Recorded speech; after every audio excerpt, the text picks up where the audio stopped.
सुबह का समय था। राकेश घर के बाहर देख रहा था कि एक औरत जिसकी उम्र 25 साल के करीब होगी, राकेश देख रहा था, वह भी उसको देख रही थी। वह रोज की तरह कपड़े सुखाने आती थी। राकेश रोज की तरह उसको देखने के लिए आता था। अब राकेश उत्तेजित होने लगा और आकर्षित भी। राकेश सोच में पड़ गया कि बात की जाए तो कैसे।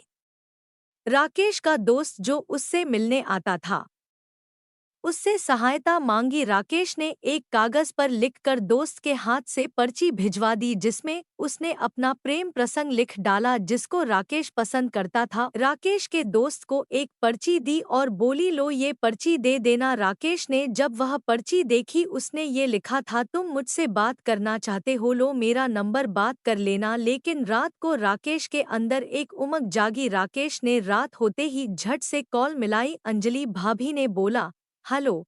राकेश ने भी बोला हेलो। वहीं से राकेश की बातचीत शुरू हुई। एक महीना हो गया। राकेश के अंदर एक आकर्षक पैदा होने लगा। अब राकेश को अंजलि भाभी के करीब जाने की चाह लगी। राकेश की उम्र 23 साल थी। अब राकेश को मिलना था। राकेश ने बोला, मैं आपसे मिलना चाहता। तो उसने रात को मिलने के लिए बुलाया, वो भी अपने घर में, क्योंकि राकेश तो अकेला रहता था। एक दिन अंजलि भाभी राकेश के घर आती। राकेश को मानो शरीर से एक चिंगारी सी निकलती। अंजलि भाभी का तन देखकर राकेश बिल्कुल उत्तेजित हो जाता। अंजलि भाभी बोलती, तुम अपने कपड़े उतार दो और तुम मेरे उतार देना। बस झट से राकेश ने अपने कपड़े उतार दिए और अंजलि भाभी के भी उतार दिए। राकेश अंजलि भाभी के होठ का स्वाद चखने लगा और राकेश उत्तेजित होने लगा। अंजलि भाभी बोली, इतना आनंद तो मेरे पति भी नहीं देते जो आनंद तुमने दिया है। मैं तुमको बहुत पसंद करती हूँ। राकेश, बस मानो राकेश को कामासूत्र का एहसास मिल गया हो। अब राकेश अंजलि भाभी के घर जाने लगा।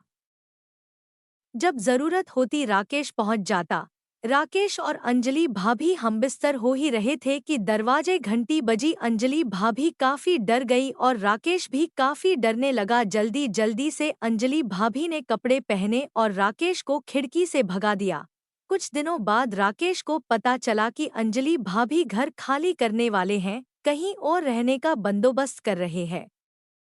राकेश के आंखों से आंसू की नदियां बहने लगी, क्योंकि अंजलि भाभी का तन मन देखकर राकेश का दिल और दिमाग बेकाबू होने लगा। बस राकेश ने सोचा, अब तो अंजलि भाभी को भगाना ही पड़ेगा। वह मिलने के लिए बुलाता, वह आ जाती और बोलती, मैं तुम्हारे साथ नहीं चल सकती, मैं बस अपनी तुम्हारे खुशी के साथ लिए हमबिस्तर तुम्हारे हुई।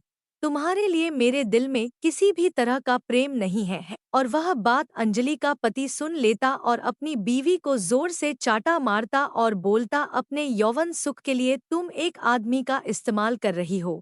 तुम मेरी नहीं हुई तो दूसरों की क्या होगी। बस बिना सोचे समझे तलाक ले लिया।